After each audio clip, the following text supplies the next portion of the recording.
Bienvenidos, estimados hermanos. Continuamos con nuestro estudio sobre bases para la exégesis. El día de hoy continuaremos analizando el contexto del género literario. Una de las etapas a la hora de estar estudiando la escritura es darnos cuenta qué género literario está el texto que estamos estudiando, que tratamos de interpretar. Y hoy hablaremos específicamente de un género en particular, que son las parábolas.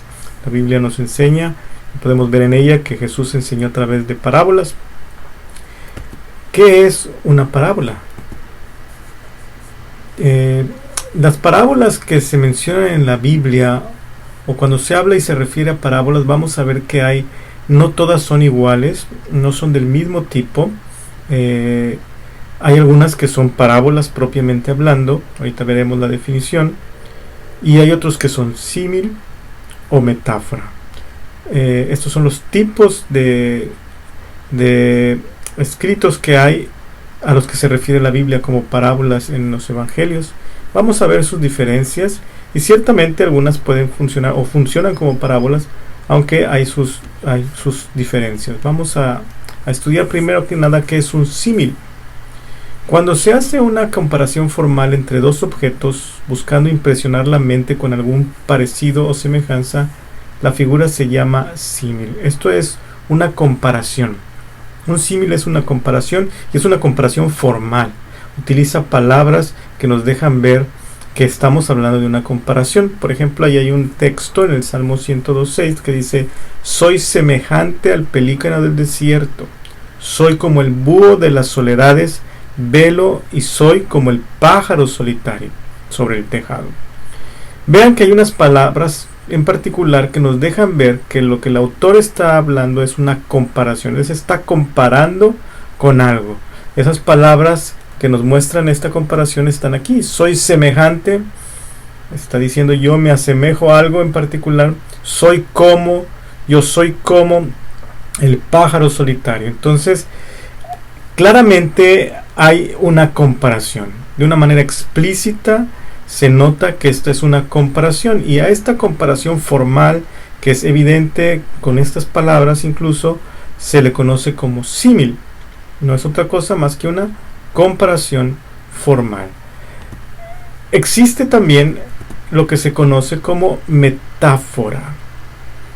La metáfora es una comparación también, pero esta es implicada. ¿Qué quiere decir? Es parecida al símil, pero se diferencia en que es más breve, más contundente, transforma las palabras de su significado literal a otro nuevo y notable. En otras palabras, no se usan las palabras formales de semejante o como dentro de una metáfora, sino simple y sencillamente se compara usando otras palabras. Fíjense lo que dice Oseas 13:8, dice: los devoraré como león. Ahí está hablando de una comparación explícita, formal. Está diciendo que la manera en que va a tratar con su pueblo va a ser semejante a como un león devoraría. Eso es un símil, o es una comparación formal. Pero vean cómo se expresa el texto en Génesis 49:9, cuando dice: cachorro de león es Judá.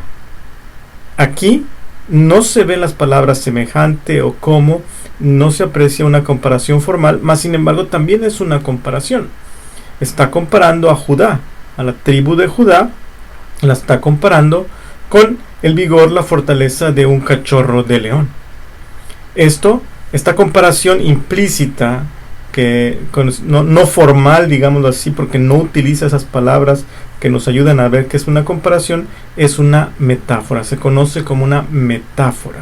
Es una comparación también, pero está implícita.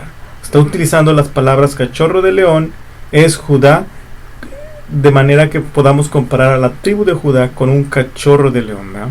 ¿Sí?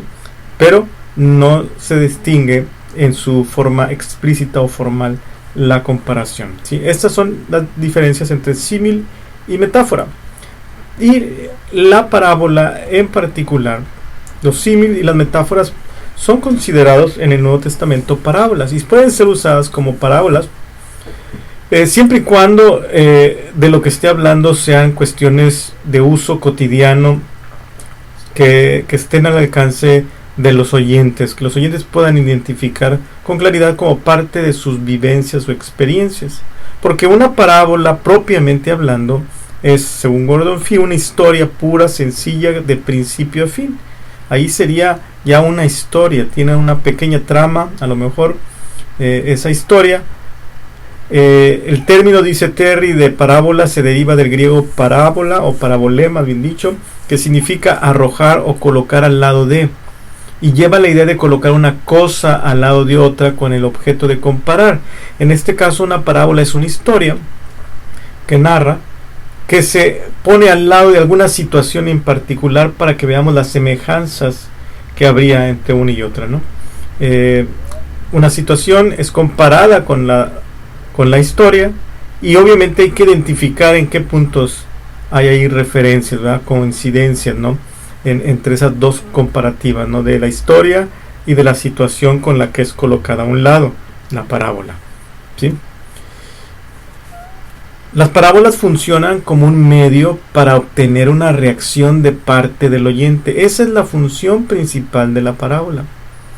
Es algo similar a lo que pasaría, y aquí voy a también hacer una comparación con los chistes. Cuando nosotros contamos un chiste, ¿cuál es la función de un chiste? ¿Cuál es el propósito de un chiste? Hacer reír a las personas. Esa es la función de un chiste. Entonces, su función prácticamente es esa: provocar una reacción en la persona de risa. Esa es la del chiste. La parábola no es un chiste, pero también tiene el propósito y la función de provocar algo, una reacción, una respuesta de parte del oyente. Así que los elementos están hechos y son narrados de manera tal que produzca esa respuesta. Fueron hablados y podemos suponer que la mayoría de los oyentes podían identificarse. De hecho, es una característica de la parábola, es una historia con la que el oyente puede identificarse. Esa identificación hace a través de los puntos de referencia que les hacen entender el mensaje y ser cautivados. La persona que está escuchando una parábola debe poder identificarse con alguno de los elementos en la parábola para entonces poder tener esa respuesta. El sentido de la historia se ha de encontrar en la reacción propuesta. O sea, finalmente, si tenemos que encontrar un significado en la parábola, tiene que ver con lo que se buscaba, lo que se buscaba que respondiera el oyente, ¿sí? De qué manera respondería a ese mensaje, a esa parábola, ¿sí? El significado tiene que ver con ello. Vamos a ver un poquito con eso. Entonces, la tarea para interpretar una parábola es sentarse a leer y escuchar la parábola una y otra vez. Tenemos que oírla, tenemos que leerla, en este caso en la escritura, una y otra vez. Tenemos que identificar los puntos de referencia propuestos por Jesús y que los oyentes originales habrían identificado. Aquí tenemos nosotros, en lo personal, como cristianos ya de esta época y de otra cultura, un problema. Para las personas que escucharon las parábolas originalmente, las parábolas tenían que ver con alguna situación de su vida cotidiana. Ellos podían entender claramente de qué les estaban hablando y podían identificarse rápidamente con los puntos de referencia. Para nosotros que vivimos en otra época y que vivimos en otra cultura, necesitamos estudiar, por tanto, el trasfondo cultural en el que fue dicho la parábola para entender lo que los oyentes originales debieron haber entendido y entonces saber cómo pudieron haber respondido a esa parábola, cómo pudieron haberse sentido ante esa parábola, ¿sí? ¿Qué respuesta traería a su ser tal historia? ¿Cómo reaccionarían ante esa parábola? Para poder entender. Entonces estaremos encontrando el significado y lo que pretendía Jesús con esa parábola. Tratar de determinar cómo se habrían identificado con la historia los oyentes originales y por tanto qué habrían oído ellos. Ese es nuestro papel.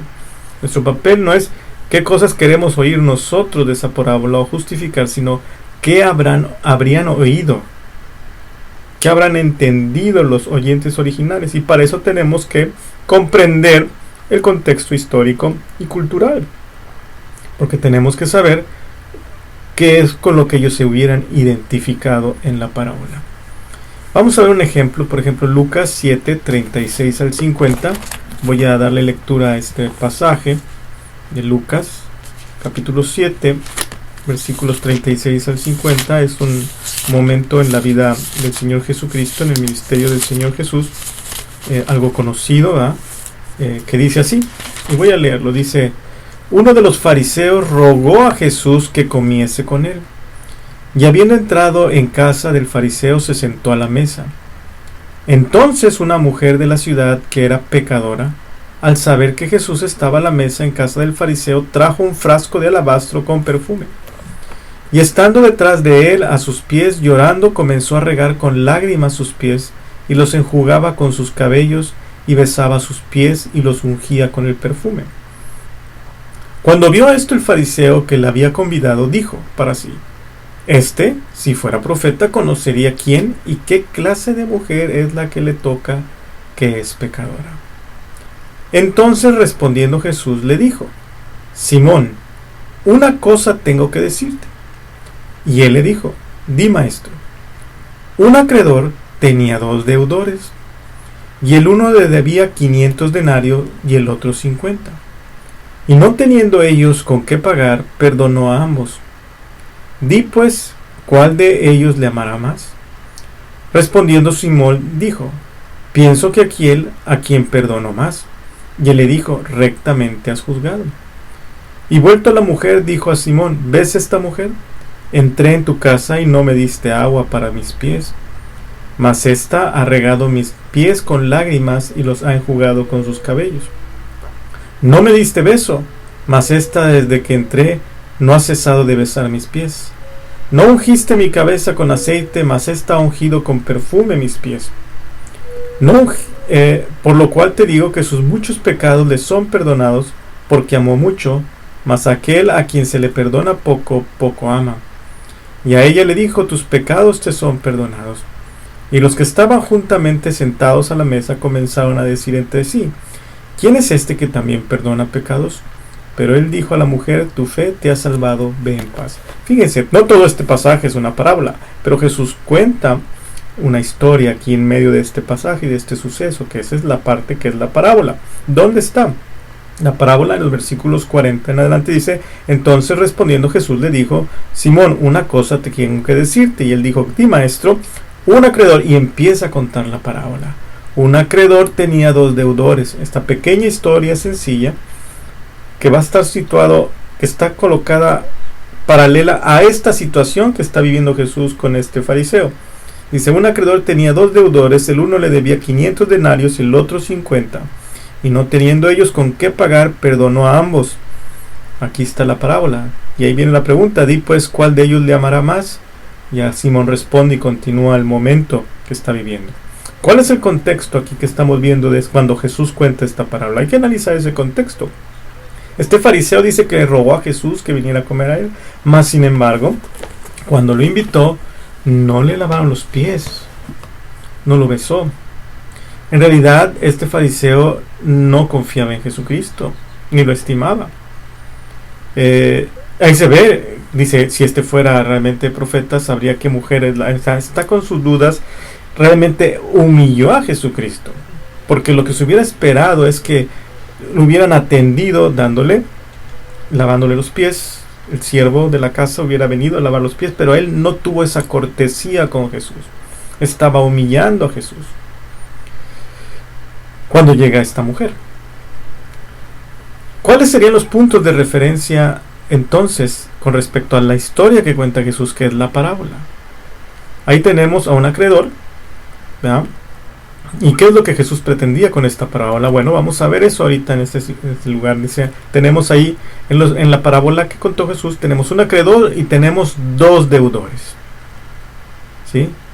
¿Cómo se identifican? Por ejemplo, él está contando esto a Simón, este fariseo, y está esta mujer. ¿Cómo al escuchar esta parábola, escuchar esta historia, la intención es que ellos se identifiquen con alguien? ¿Con quién se identificarían? Tenemos acreedores y 2 deudores. ¿Cómo debieran identificarse? Bueno, en la mente de ellos, seguramente el acreedor sería Dios, y los deudores serían Simón y la mujer. ¿Con quién creen que se identificaría Simón? ¿Con quién creen que se identificaría la mujer? Que era pecadora. ¿Qué mensaje entonces estaba transmitiendo Jesús a través de esta parábola a Simón, porque es a Simón a quien le está comentando esto, y la mujer seguramente está escuchando también, y los que le están rodeando. ¿De qué trataba entonces? ¿Cuál es el punto de esta parábola? En realidad esta parábola está siendo una reprensión para Simón. La parábola por sí sola, ya Simón debió haber entendido el significado, debió haber entendido a lo que se refería a Jesús. Mas sin embargo, todavía Jesús viene y le dice específicamente: mira, entré a tu casa y tú no me lavaste los pies, no hubo quien lavara mis pies, no me diste beso, no me ungiste con aceite. O sea, tu demostración de amor no estuvo. Pero ella, y él aclara a Jesús todavía el significado. Realmente Jesús está reprendiendo a Simón. Simón trató de humillar a Jesús y Jesús está reprendiendo a Simón a través de contar esta parábola. Ahora, hay que tener cuidado con las parábolas. Suelen usarse equivocadamente, suelen interpretarse alegóricamente. Y vamos a ver un ejemplo aquí de una parábola muy conocida, de aquel hombre que también le preguntó sobre el principal mandamiento. Jesús le responde a Jesús: el principal, amarás al Señor tu Dios, ¿verdad? Y el segundo es semejante al prójimo como a ti mismo. Y él dice: bueno, ¿y quién es mi prójimo? Y entonces Jesús cuenta, en esta circunstancia, en este momento, entonces Jesús cuenta una parábola, cuenta una historia paralela a esta circunstancia para que ellos identifiquen y puedan ver. Dice versículo 29: pero él, queriendo justificarse a sí mismo, dijo a Jesús: ¿quién es mi prójimo? Respondiendo Jesús dijo: un hombre descendía de Jerusalén a Jericó y cayó en manos de ladrones, los cuales le despojaron e hiriéndole se fueron, dejándole medio muerto. Aconteció que descendió un sacerdote por aquel camino y viéndole pasó de largo. Asimismo un levita, llegando cerca de aquel lugar y viéndole, pasó de largo. Pero un samaritano que iba de camino vino cerca de él y viéndole fue movido a misericordia. Y acercándose vendó sus heridas, echándoles aceite y vino, y poniéndole en su cabalgadura lo llevó al mesón y cuidó de él. Otro día al partir sacó 2 denarios y los dio al mesonero y le dijo: cuídamelo, y todo lo que gaste de más yo te lo pagaré cuando regrese. ¿Quién pues de estos 3 te parece que fue el prójimo del que cayó en manos de los ladrones? Él dijo: el que usó de misericordia con él. Entonces Jesús le dijo: ve y haz tú lo mismo. Muy bien, esta es una parábola y no vamos ahorita a darle la interpretación correcta ni vamos a analizarla nosotros, sino vamos a ver un caso de alguien que dio una interpretación que consideramos equivocada. Y ahorita vamos a ver por qué. Fíjense qué pasaría si alguien interpretara esto de esta manera. Cuando dice ahí la parábola: bajaba un hombre de Jerusalén a Jericó, alguien dice: esto es igual a Adán. Jerusalén es igual a la ciudad celestial de paz de la cual cayó Adán. Jericó es la luna y entonces consecuentemente significa la mortalidad de Adán. Ladrones lo equivalen al diablo y sus ángeles. Le despojaron, pues le despojaron de su mortalidad. Lo golpearon persuadiéndolo a pecar. Esto equivale a cómo persuaden a pecar, ¿verdad?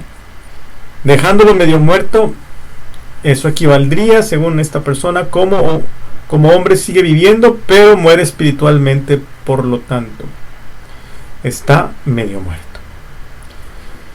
El sacerdote y el levita, eso esta persona lo compara con el sacerdocio y el ministerio del Antiguo Testamento.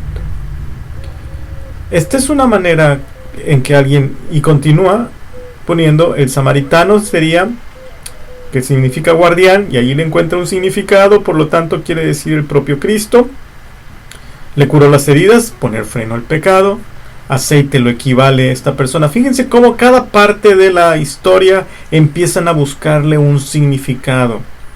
El consuelo de la esperanza, vino, exhortación a trabajar con un espíritu ferviente, cabalgadura, o sea, de la bestia, la carne de la encarnación de Cristo, alojamiento, lo igual a la iglesia, esto equivale a la iglesia, y cuando yo vuelva, eso tiene que ver con la resurrección. 2 monedas de plata, dice la promesa de esta vida y de la vida futura, y el mesonero debe ser Pablo. Entonces vean cómo aquí tratan de encontrarle a cada parte, a cada elemento de la parábola, un significado oculto que incluso no tiene nada que ver con la historia en sí, sino con otras cuestiones. Esta forma de interpretar la parábola es una forma alegórica, ¿sí? Y aquí quien interpretó así es Agustín de Hipona, ¿va? O sea, Agustín, nosotros consideramos muchas cosas muy buenas de Agustín, nada más que en estos aspectos, pues no, aquí no lo interpretó adecuadamente, ¿va? Alegorizó la parábola. Y ese es uno de los cuidados que tenemos que tener, no confundirnos. La parábola no son alegorías, aunque a veces tengan lo que nos parece que son rasgos alegóricos. Sí, una alegoría es una historia en la cual cada uno de los elementos, si se fijan aquí, cada uno de los elementos de la historia trató de encontrar algo, un significado oculto, algo que era diferente a la historia misma, ¿va? Un significado totalmente diferente, ¿va? Hasta Adán apareció ahí, ¿va? Y hasta Cristo apareció ahí. Por otro lado, los puntos de referencia que hablábamos de las parábolas son solamente aquellas partes de la historia que atraen al oyente, o sea, con las que automáticamente te identificas, te cuentan una historia y ves, ahí estoy, yo soy ¿va? Se está refiriendo a mí en este punto, ¿sí? El sentido de la historia se ha de encontrar en la reacción, no en tratar de buscar un sentido oculto, un significado oculto, sino en la reacción. ¿Qué es lo que Jesús estaba buscando provocar en sus oyentes al oír esta historia? Una de las claves para entender estas parábolas está en el descubrimiento de los oyentes. ¿Quiénes eran los oyentes originales a los que fueron dichas? ¿Por qué se estaba dando esta parábola? ¿Qué es lo que ellos estaban entendiendo? Entonces tenemos que tener cuidado de no caer en la alegoría a la hora de interpretación, ¿sí? Las parábolas tratan sobre un punto, ¿eh? Tienen una intención, tienen un propósito, una respuesta que tienen que generar en el oyente. ¿Cómo se sentirían, cómo responderían ante esta historia quien está escuchando? Una historia que era algo de su vida común, de su vida típica, con la que ellos podrían identificarse y entonces responder a ella, ¿sí? Gracias por su atención y recuerden que pues mucho de este material está saliendo de este libro de la lectura eficaz de la Biblia en estas sesiones de Gordon Fee, que nos ayuda a entender y a estudiar más profundamente la escritura sin ser muy complicado. Se los recomiendo ampliamente y Dios les bendiga por esta sesión.